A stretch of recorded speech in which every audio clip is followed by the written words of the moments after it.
do capítulo 1, e a palavra gafanhoto você vai encontrar algumas vezes, porque existe uma ênfase também em noticiar o que está acontecendo.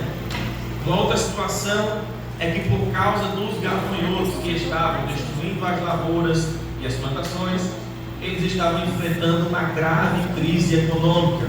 Os irmãos sabem com toda certeza que Israel se mantinha daquilo que eles plantavam, da pecuária, da agricultura, os animais que eles cuidavam. Então, a partir do momento em que havia uma peste de gafanhoto consumindo todo o plantio, isso faltaria alimento para os animais. Os animais, sem comer, eles enfraqueciam e morriam. E os animais, como serviam de alimento para as pessoas também começaram a enfrentar dificuldades, a principal sendo a fome. E porque os gafanhotos também estavam devorando as plantações, eles estavam enfrentando um período de seca, porque não adiantava plantar sabendo que os gafanhotos iriam comer. Então toda e qualquer tentativa de plantio, seja pelo melhor investimento, a melhor semente, os gafanhotos chegavam e tiravam todo aquele trabalho. Então a crise estava instaurada. Mas por que é que ele, o profeta Joel, ele não chega para dizer: olha, vamos dar um jeito nessa praga de gafanhotos, vamos tentar ver uma forma de destruí-los, uma forma de matá-los, uma forma de afastá-los, vamos tentar ver uma forma que a gente plante e eles não consigam atingir? Não, porque essa não era a principal preocupação de Joel. As palavras de Joel são tão claras ao ponto dele saber que os gafanhotos haviam vindo não por uma sequência natural, algo que aconteceu na natureza, não. Os gafanhotos só haviam chegado porque o povo estava afastado. Os gafanhotos só começaram a destruir porque o povo tinha esquecido de Deus. E o próprio livro de Joel, você vai ver que ele tanto convoca o povo, como também convoca os sacerdotes. Isso significa que da mesma forma que o povo estava afastado, os sacerdotes também estavam. Então tudo o que estava acontecendo, seja a peste de gafanhoto, seja a crise econômica, seja a seca, tudo isso era consequência do afastamento do Senhor. E como ele é profeta, porque os irmãos têm que saber a diferença do profeta para o sacerdote, é que o sacerdote ele pega as causas do povo e leva para Deus, mas o profeta pega as causas de Deus e leva para o povo. Então, por que os sacerdotes não estavam levando a causa do povo para Deus? Aí Deus tinha o que falar para aquele povo e para os sacerdotes. Então, uma coisa interessante aqui: todo e qualquer afastamento da presença do Senhor sempre nos trará algum prejuízo. Não podemos mensurar se será algo grande, se será algo pequeno, mas eu lhe digo uma coisa: vantagem nunca vai ser apropriado, nunca vai ser propício e nunca vai ser favorável. Sabe por quê? Porque o nosso Deus, ele não é somente abençoador, ele é o dono da bênção, a fonte da bênção, a fonte da graça. Então, quando essa fonte ela para de jorrar em nossas vidas, aí nós não conseguimos mais florescer. Aí os gafanhotos querem tomar de conta, aí os gafanhotos começam a tirar o que a gente plantou, os gafanhotos começam a destruir, a seca chega, a crise chega. Por quê? Porque a fonte da bênção foi cortada. Então Joel estava dizendo: não se preocupe com os gafanhotos, não se preocupe com a crise. O problema não está na crise, o problema está no vosso relacionamento com Deus. E é por isso que ele chama o povo para santificar. E aí a gente percebe que tem algumas palavras no original para a palavra santo e para santificar. A primeira seria kadosh, que é referente a santo, tudo aquilo que é sagrado, utilizado para descrever a natureza ou a qualidade de alguma coisa, isto é, um estado. Quando a Bíblia diz que Deus é santo, é porque Ele é santo e acabou. Não tem mistura, não tem nenhuma dúvida, não tem nada que possamos ver dele de errado, não. Ele é santo, é um estado perfeito. Só que aí o profeta Joel chama o povo para o kadash, que é santificar. Por quê? Porque para quem precisa ser santo, no caso do homem, ele vai ter que passar por um processo. A santidade de Deus é inatingível, perfeitíssima, inalcançável, inexplicável, grandiosíssima. É uma santidade que não tem mancha nem possibilidade de ser corrompida. É o estado máximo e perfeito do que conhecemos sobre santidade. Só que aí este Deus que é santo, ele pega e escolhe para si um povo. E qual é a sua vontade para este povo? Sede santos, como eu sou santo. Então ele pega este povo e traz para si que é o Deus santo, mas exige deste povo santidade. Só que para este povo que ele escolhe, ele sabe que são falhos, pecadores, errantes, mas aí é por isso que existe um processo chamado de santificação. A santificação ou santificação progressiva é quando nós entendemos que ela existe em 3 pontos. O primeiro é a santificação posicional, que é a partir do momento em que Cristo entra em nossas vidas, se cumprindo o que está em 2 Coríntios capítulo 5, versículo 17, diz que se alguém que está em Cristo, nova criatura é. Você agora é o que? Separado do mundo. Você já não tem mais nada a ver com as coisas do mundo. O diabo já não tem mais autoridade sobre a sua vida. Por quê? Porque agora você faz parte de um povo santo, separado e escolhido para viver as grandezas de Deus. Mas aí, além da santificação posicional, nós temos a experimental. A experimental nós iremos ver por diversas vezes, em que a Bíblia nos mostra o processo da santificação. Como aqui, quando nos manda em santificar. Por quê? Porque se eu sou santo hoje, por mais que eu me sinta santo, por mais que eu seja santo, eu não sou santo o suficiente daquilo que Deus espera de mim. É por isso que eu sou crente hoje e devo ser mais crente amanhã. É por isso que eu sou santo hoje e devo ser mais santo amanhã. É por isso que eu oro hoje e devo orar mais amanhã. Eu leio hoje e devo ler mais amanhã. Por quê? Porque a santificação é um processo.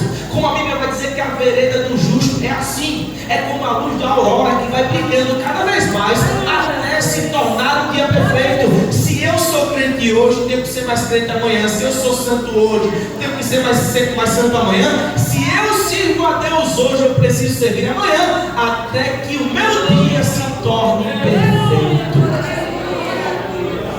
E a santificação final, quando Paulo descreve em 1 Coríntios capítulo 15, versículo 52 diante, que acontece que este corpo corruptível se revestirá de incorruptibilidade, e este corpo mortal se revestirá de imortalidade. E quando isso acontecer, a Bíblia vai dizer que tragada foi a morte na vitória. Onde está a morte, a tua vitória? Onde está o inferno, o teu aguilhão? Quer dizer que neste momento o pecado já não vai mais nos alcançar, e atingiremos o ponto de santidade que Deus espera de nós, onde o pecado não mais nos alcançará, e serviremos a Ele fielmente para todo sempre na sua presença no céu de glória. Mas enquanto não chegamos lá, nós precisamos nos santificar. Nós iremos observar as 3 divisões do livro de Joel. A primeira eu já falei, acerca dos gafanhotos. Os gafanhotos apareceram na região do nada, humanamente falando, mas Deus tinha um propósito. Nada acontece por acaso. Tem gente que pensa que a gente vai ficar a ver navios. Tem gente que pensa que a gente vai entregar o Léo. Tem gente que pensa que a gente tem um dono. Não. Nada acontece por acaso. Deus está no controle de tudo. Se você parar para pensar direitinho, é a primeira vez que Israel lida com gafanhotos? Não. Você vai ver no livro do Êxodo, mais precisamente na 8ª praga, que Deus manda uma peste de gafanhotos sobre todo o Egito. Agora eu te pergunto, esses gafanhotos chegaram na terra de Israel? Não, porque Deus não deixou. Pegou a plantação de todo mundo, mas não alcançou Israel. Destruiu o plantio de todo mundo, mas não de Israel. Por quê? Porque quem está vivendo no centro da vontade de Deus, o que acontece com o mundo é uma coisa e o que acontece com você é outra. Não importa se queira o que aconteça ou não, se o mundo acha ou não, você está guardado debaixo das asas do Deus Todo-Poderoso. Então é você fazendo a vontade de Deus e Ele cuidando da tua casa, da tua família, do seu trabalho, de tudo que você tem. Por quê? Porque foi Ele que te deu, é Ele que sustenta e é Ele que guarda. Só que aqui o povo esqueceu quem é que fazia isso. Era Deus quem fazia. Então eles ouviam as histórias dizendo: olha, teve uma peste de gafanhoto, mas não chegou nem perto da plantação da gente. E ficava agora a dúvida: mas se não aconteceu no passado de entrar na casa de vocês, por que está acontecendo hoje? Se no passado Deus deu livramento, por que Deus não está livrando hoje? A pergunta que eu faço a você, através do texto de Joel, e que nos deixa essa incógnita, não é perguntar o porquê que Deus não livrou. O que é que eu te pergunto? O que foi que a gente mudou? O que foi que a gente deixou de fazer? O que foi que a gente esqueceu no meio do caminho? Aleluia. Porque a minha e a sua Bíblia vai dizer, em Hebreus 13:8, diz que Jesus, Ele é o mesmo ontem, hoje e eternamente. Isto é, Ele não muda e nem tem sombra de variação. Se alguma coisa mudou, mudou na gente. E Joel traz esse despertamento, como quem dissesse: aconteceu no passado e Deus livrou por um motivo, e Deus está permitindo agora por outro motivo. O segundo ponto, a gente vai ver que é a alusão dos gafanhotos ao exército do norte. Porque quem vê aqui do texto vai dizer que está vindo um ataque que vem do norte ferozmente. Então, a interpretação do que os gafanhotos estavam fazendo nem se comparava com o que estava de fato para acontecer. Porque enquanto os gafanhotos destruíam a plantação, estava vindo um exército preparado para destruir gente e acabar com a terra. Então os gafanhotos eram um aviso para o povo para dizer: se vocês não voltarem, os gafanhotos serão substituídos por coisa pior. Então uma coisa que você precisa entender da parte de Deus: independente do que acontecer, a gente precisa voltar para o lugar certo. Sabe por quê? Porque se está ruim agora e você não voltou, se não voltar mais para frente, vai ficar pior. Se não voltar para o propósito, as coisas vão piorar. Se não voltar para o relacionamento, os gafanhotos vão virar um exército. Se não priorizar a Deus, a dificuldade vai virar uma coisa transtornante. Eu não vim pregar maldição, eu não vim pregar coisa ruim, eu vim te dizer a verdade de Deus. Deus quer urgentemente que nós voltemos para o lugar que Ele colocou para fazer aquilo que Ele nos chamou para fazer. E aí a gente vê que Deus, Ele clama através de Joel, mais precisamente no capítulo 2, no versículo 13, dizendo que é para rasgar os vossos corações e não as vossas vestes. Por que é que Deus dizia isso? Porque ficou muito clichê para o povo de Israel pegar uma muda de roupa, vestir e rasgar como um símbolo de arrependimento e voltar a fazer as mesmas coisas, contanto que deixasse no guarda-roupa para dizer: ó, eu vou passar a semana todinho virado, mas já tem uma roupa ali para eu rasgar, porque Deus só está esperando isso, o meu sinal de humilhação. E Deus usa Joel para dizer: olha, eu não vejo o que você faz como homem vê, não. Eu olho para o teu coração. Eu sou do teu coração. Eu sou das tuas intenções. Eu sei o que você pensa e o que você deixa de pensar. Eu sei quais são as suas motivações para fazer a obra. Eu sei porque você se aproxima de alguém. Eu sei porque você se afasta. Eu sei porque você trata um de um jeito e porque você trata outro. Eu conheço o teu coração. Bendito seja o nome de Jesus. Aleluia. O Senhor está sondando corações aqui nesta noite. Glória a Jesus. Ele vê, Ele sabe. Aleluia. Desde o momento em que a gente colocou na cabeça: eu vou para o culto, Ele sabe toda a lista das motivações e desejos que fez em você colocar o pé aqui dentro. Aleluia. Bendito seja o nome de Jesus. Glória. E Ele vê tudo, Ele sabe. quando a gente aproxima alguém, se é por interesse. Ele sabe se a gente afasta alguém, se é para não ficar queimado, entre aspas. Ele sabe por que a gente agrada a um e despreza a outro. Ele sabe. Não adianta rasgar as vestes para que as pessoas vejam. Deus está olhando para o coração. Ele não se engana com nenhum de nós e nem se surpreende com nenhuma das nossas atitudes. Oh, glória a Jesus! Deus não é pego de surpresa, irmão. Aleluia! Deus não é pego de surpresa, irmão. Ele sabe exatamente o desejo que você veio estar aqui nesta noite. Agora sabe uma coisa: da mesma forma que Ele sabe, Ele conhece qual é a nossa intenção. E se a sua intenção é boa, se prepare. Você está no caminho de Deus para Ele fazer a restauração naquilo que você precisa. E aí a gente vai ver que Ele conclama sacerdotes, povo, congreguem. Veja bem, eu só posso congregar, que é o sinônimo de juntar, quem está afastado. Porque se está todo mundo junto, não precisa de uma hora para congregar. Se está todo mundo no mesmo propósito, vai entendendo. Se está todo mundo na mesma intenção, na mesma motivação, no mesmo linguajar, Deus não precisa advertir para se juntar. É automático, é normal, é natural. Está todo mundo junto, está todo mundo empenhado, a intenção é a mesma, o linguajar é a mesma. Não precisa de uma ordem para congregar. Só que às vezes nós esquecemos que a santificação é um processo que envolve eu estar bem com aquele que está do meu lado. É por isso que a Bíblia vai dizer: seguir a paz com todos e a santificação. Porque a santificação não vem primeiro. Porque eu não consigo ser santo se eu primeiro não tenho paz. Eu não consigo a santidade sem ter a comunhão primeiro.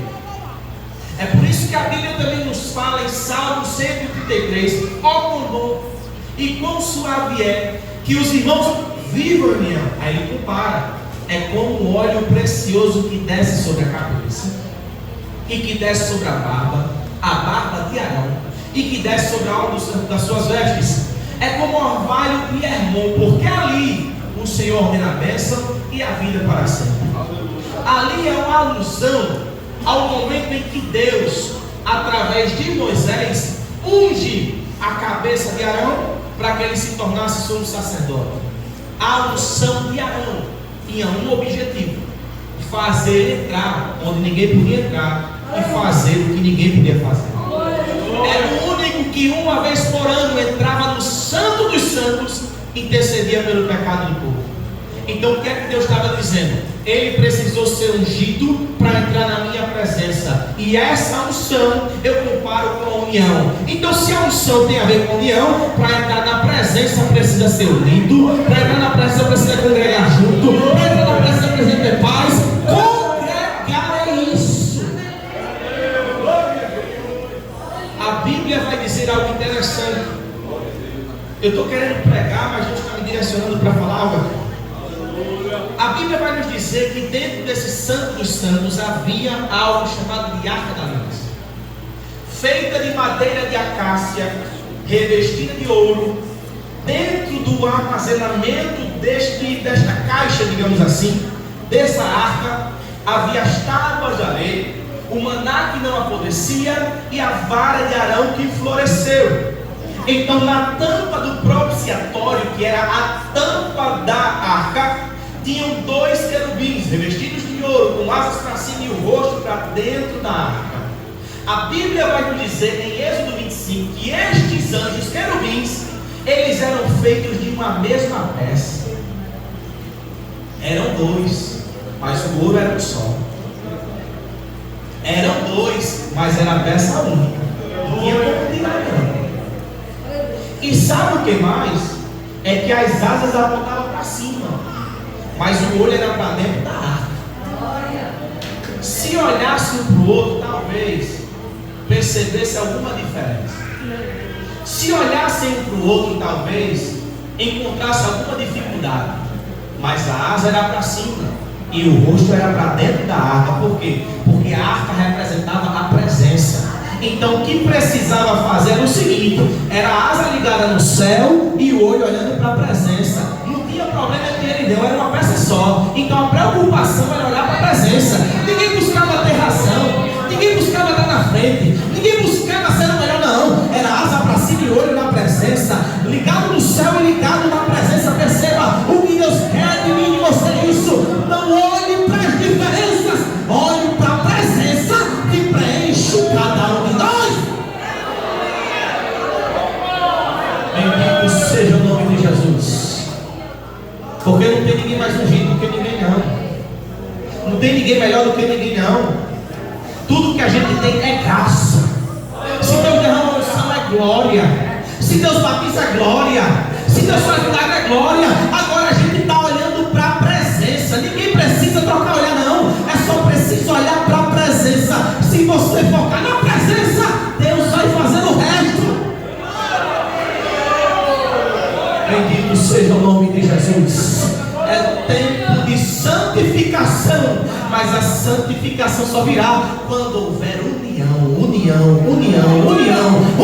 Deus quer a união do seu povo.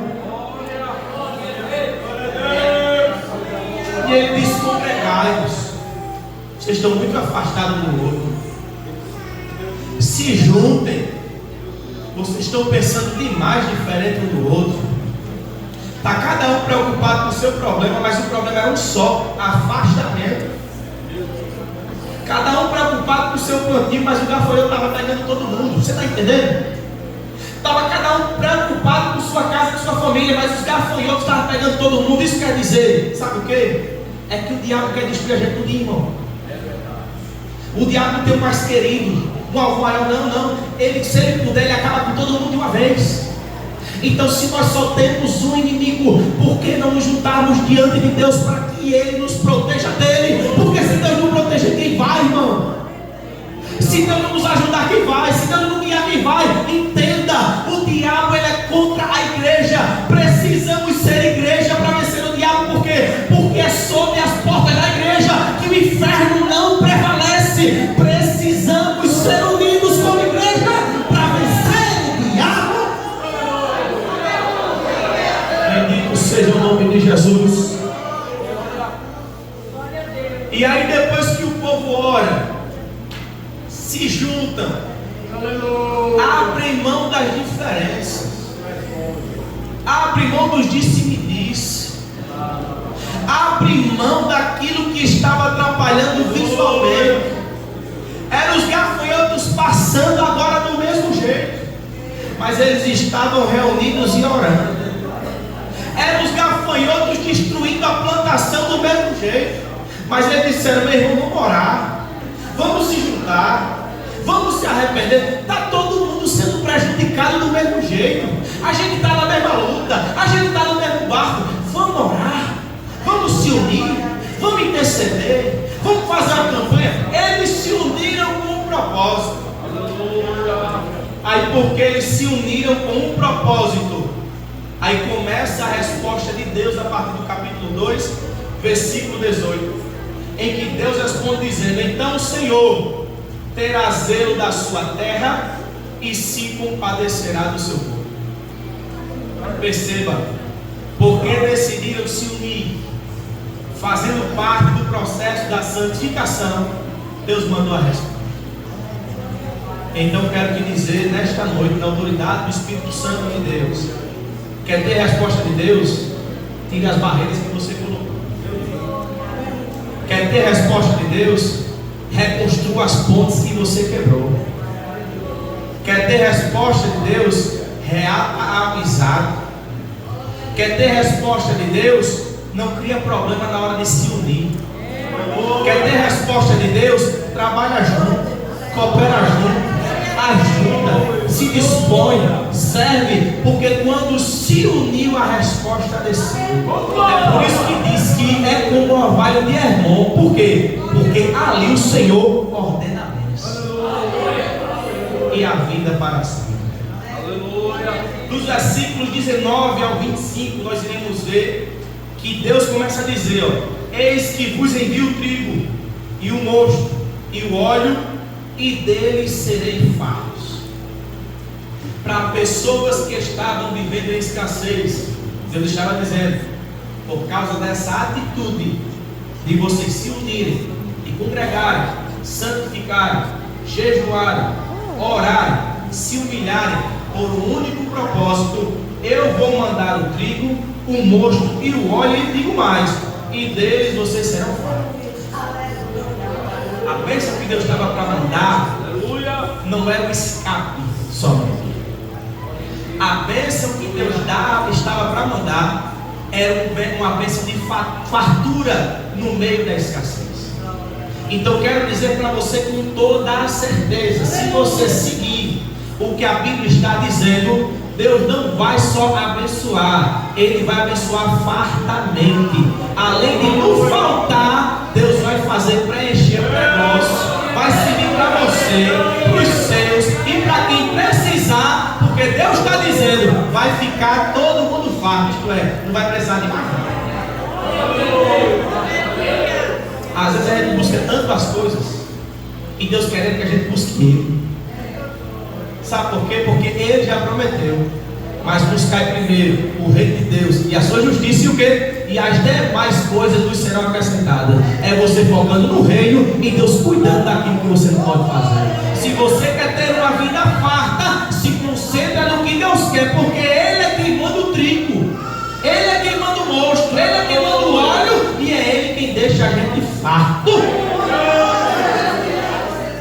E aí nos versículos 27 e 28, para a gente concluir, Deus promete que a resposta de santificação é o quê? Derramar do seu Espírito sobre toda a carne, como Ele diz. E há de ser que depois derramarei do meu Espírito sobre toda a carne. Então olha o que é interessante. O povo se uniu, o povo orou, Deus deu promessa de fartura, mas Deus também garantiu que Ele derramaria do seu Espírito. Aqui nós vemos plenamente que o Espírito Santo de Deus está derramando do seu poder, da sua virtude. Por quê? Porque tem consequências. Quais são as consequências? Ele começa a dizer que os jovens derramarão do meu Espírito sobre toda a carne, os vossos filhos e vossas filhas profetizarão, os vossos velhos terão sonhos, e os vossos jovens terão visões, e também sobre os servos e sobre as servas, naqueles dias derramarei o meu Espírito. Tem muita gente querendo avivamento, mas pouca gente querendo a santificação. Tem muita gente querendo ver poder derramado, mas pouca gente querendo se unir para isso. Tem muita gente querendo ver milagre, mas não existe milagre maior do que eu e você sendo diferente, mas dizendo: eu e você estamos aqui para servir ao Deus Todo-Poderoso. Ele é quem governa, quem manda nas nossas vidas. Se nós nos unirmos e orarmos e buscarmos, nos arrependermos, jejuarmos, entregarmos a nossa vida a Deus, rasgar o nosso coração, Ele nos encherá de bênção material e também, no principal, de bênção espiritual. Quer ver Deus agindo de novo? Reata a amizade, volta para a união, volta para o propósito, volta a ajudar. Quer ver Deus fazendo milagre? Se une, perdoa, abençoa, porque Deus quer ver isso do seu povo. É você fazendo o que você pode e Deus fazendo o que você não pode. Ele mesmo disse em 2 Crônicas 7,14: se o meu povo, ele disse para o sol, é se o meu povo, porque Deus tem propósito da união, é do povo.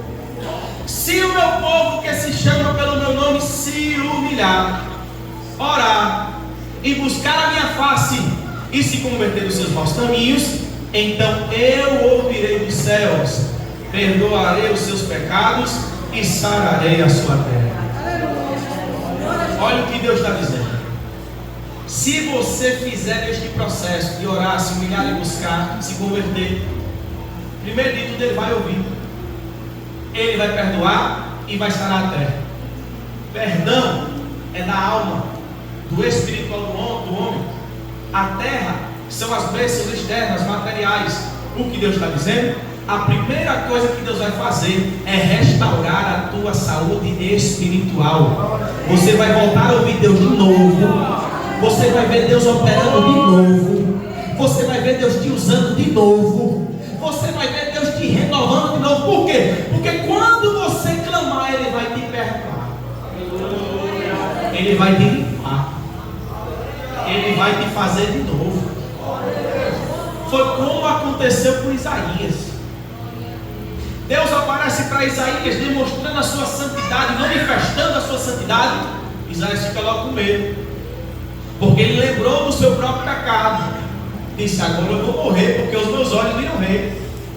Enquanto Isaías está ali se lamentando, se acusando, se desprezando, Deus já tem algo preparado para ele.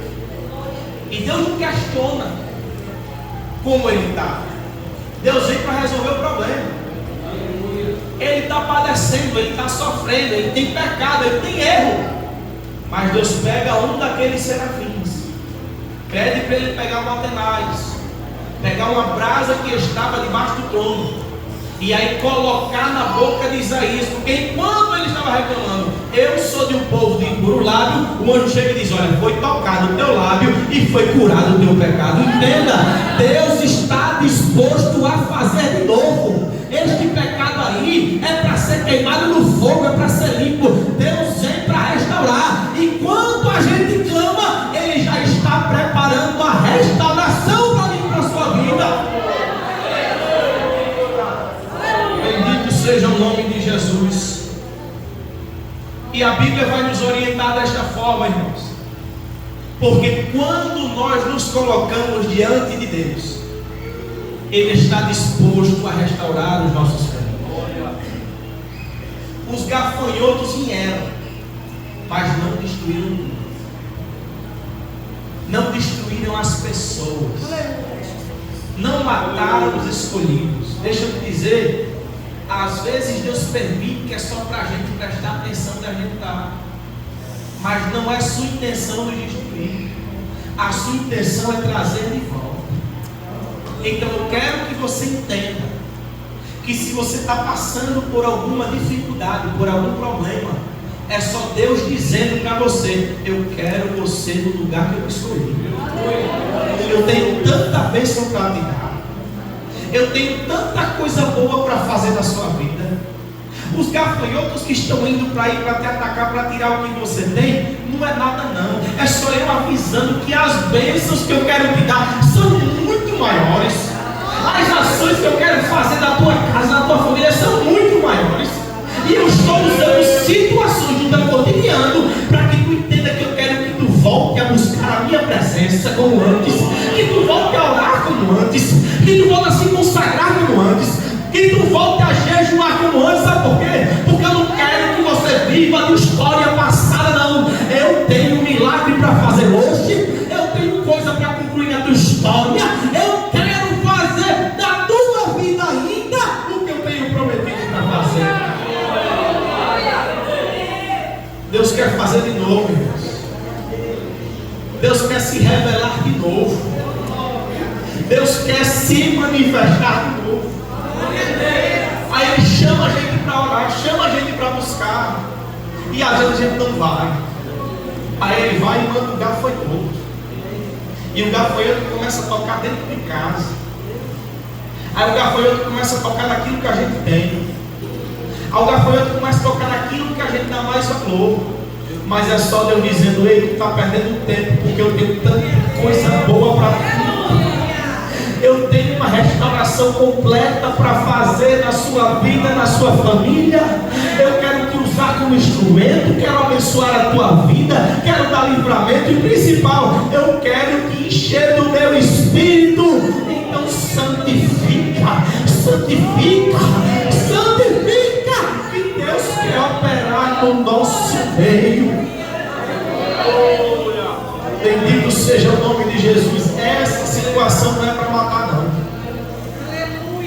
É só para a gente saber que a gente tem um nome, que Ele é mais preocupado com a gente do que a gente mesmo, que Ele sabe o que é melhor para a nossa vida. de tudo que você fizer ou conquistar.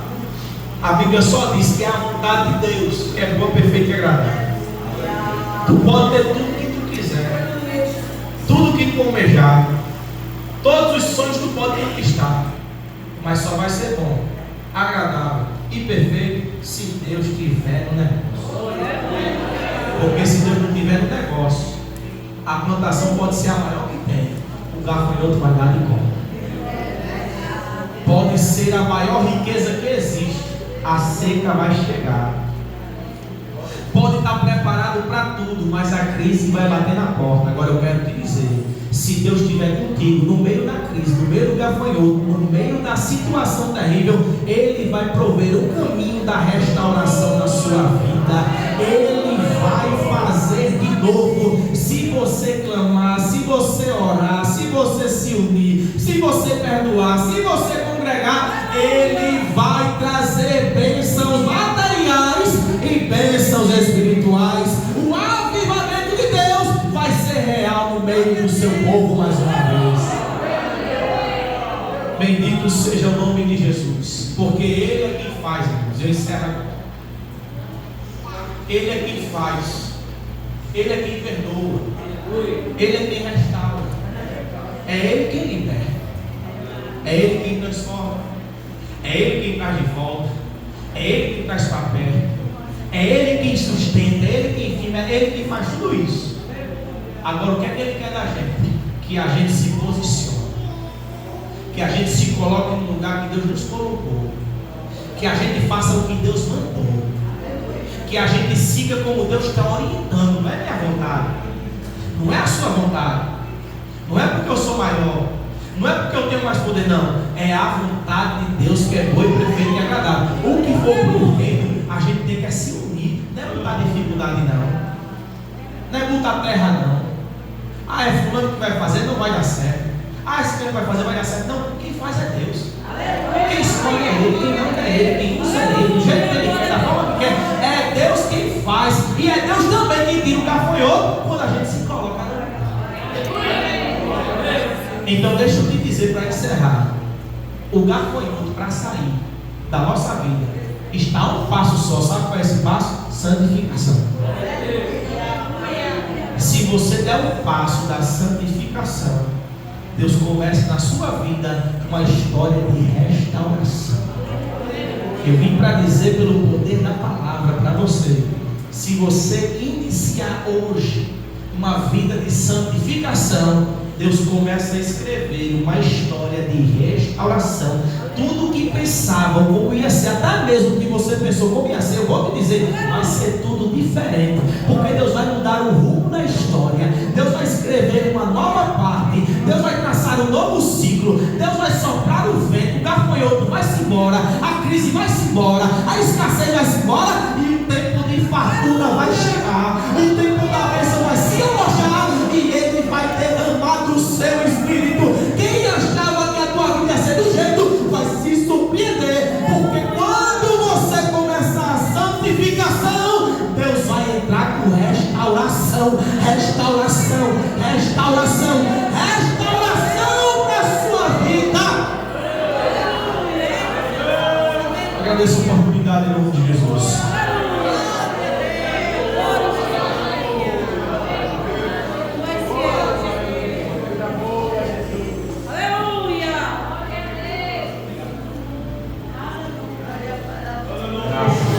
Sandra, olha, irmão, desde ontem que é essa maravilha. Era um tema, e às vezes a gente olha assim, né? Mas nesse tema, vejam o que saiu, que foi tirado lá do poço. Amém? Irmã Sandra.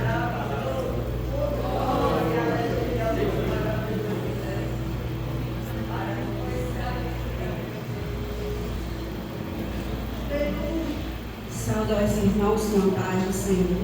Amém. A gente só tem que agradecer ao Senhor Jesus, né? Por essa festa maravilhosa. Em nome do Senhor Jesus. Eu chamo irmã Cleide, irmã Vera, para a gente agradecer ao Senhor Jesus, primeiramente a Ele, segundo as pessoas que nos ajudaram nessa festa tão linda, né? Apesar da gente ter passado por muitas coisas, mas Jesus estava na presença. Louvado seja Deus. Eu chamo a irmã Vera, irmã Cleide, para a gente agradecer primeiramente ao Senhor Jesus. Eu vou agradecer primeiramente a Deus, segundo a nossa irmã Cássia, a nossa irmã Râmida, que a bichinha está meio dodói, mas está aí. Louvado seja Deus. Peço muito a Deus por essas duas queridas amigas que eu amo de coração. Tudo a vocês. Mas, em nome do gesto, a gente comprou um presentinho para cada uma. Eu quero que elas venham para cá. Cássia, Râmida.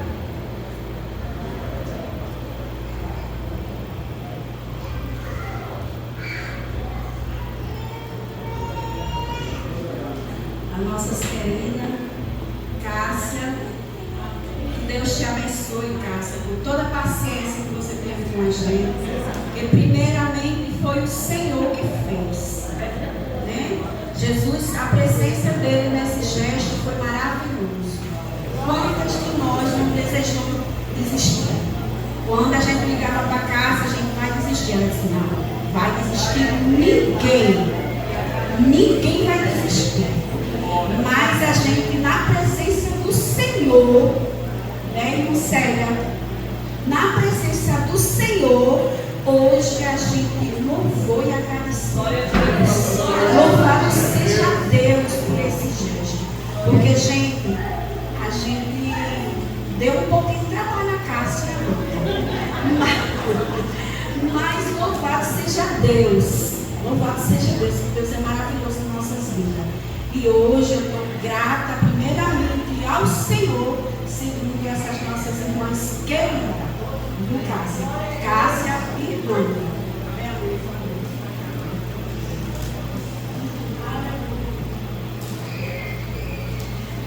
Também quero saudar a igreja na paz do Senhor. Amém. Estou muito feliz com a presença do Senhor nesses 2 dias. Esse tema que o Senhor me deu, confesso que e eu comuniquei com ela. Aí o pastor disse assim, irmã Cleide, a senhora vai ter que falar com a direção, porque geralmente o ano todo é um tema só para todas as congregações. Eu disse, Jesus, se o Senhor me deu esse tema, o Senhor vai confirmar e as irmãs vão aceitar. Louvado seja Deus, porque nós estamos nos últimos dias na terra, irmãos. Então precisamos nos santificar. Precisamos nos congregar, como foi pregado nesta noite. Louvado seja o nome do Senhor. E ali o versículo que eu escolhi, o irmão Alan falou exatamente o versículo, porque tinha sido o versículo que o Senhor tinha me dado, que era Joel 2,13, aleluia, que dizia assim, rasgai o vosso coração e não as vossas vestes. E ali eu me alegrei muito nesta noite, porque eu disse, Jesus, eu preciso de uma confirmação, louvado seja Deus. E Deus usou o nosso irmão Alan e confirmou. Ele leu o versículo e falou em cima do versículo, que lá no 16 ele venha convocar o povo para a santificação. Louvado seja Deus. Mas em primeiro lugar ele diz, rasgai o vosso coração e não as vossas vestes. Louvado seja Deus. Eu quero agradecer a todo o conjunto Paz no Vale, todas as irmãs, de uma a uma, eu não esqueço de nenhuma, todas que oraram, todas que contribuíram, todas que ensaiaram, louvado seja Deus, né? As irmãs que ajudaram, né? A irmã Sandra, a irmã Vera, Cássia, essa bênção do Senhor que Deus usou também para nos dar uma grande bênção ao nosso conjunto. ela sabe, ela pediu para mim não contar, mas eu estou agradecendo porque Deus sabe que Ele usou Cássia e Felipe para nos ajudar muito. Louvado seja Deus. Amém. Eu agradeço a todos, ao nosso pastor, irmã Eliane, todos que contribuíram com essa festa linda para a glória do nome do Senhor. Vamos louvar o Senhor com o hino 370. Também eu quero agradecer também a nossa irmã Dorineide, Nora, que me ajudou ontem, ajudou a irmã Cleide.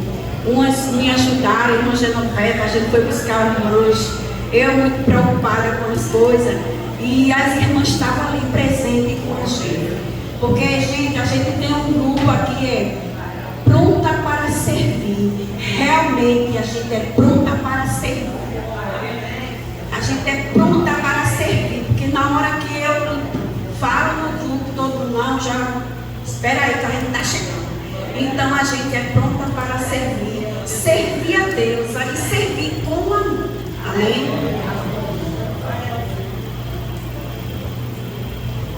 Oh, meu Senhor, dá-me mais gratidão por tudo que tu fizeste por mim, por tua graça no meu coração, que me encheu de ventura.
família com a paz do Senhor Jesus. Meus irmãos, por determinação do nosso pastor Roberto, queremos dar o aviso da semana sobre os trabalhos que nós teremos durante essa semana. Iniciando amanhã, segunda-feira, a partir das 9h30, no Templo Central, tendo em vista que amanhã é com Santa Ceia, temos trabalho no Templo Central ali um dia todo, né? E também à noite. Então, iniciando na segunda-feira pela manhã, um trabalho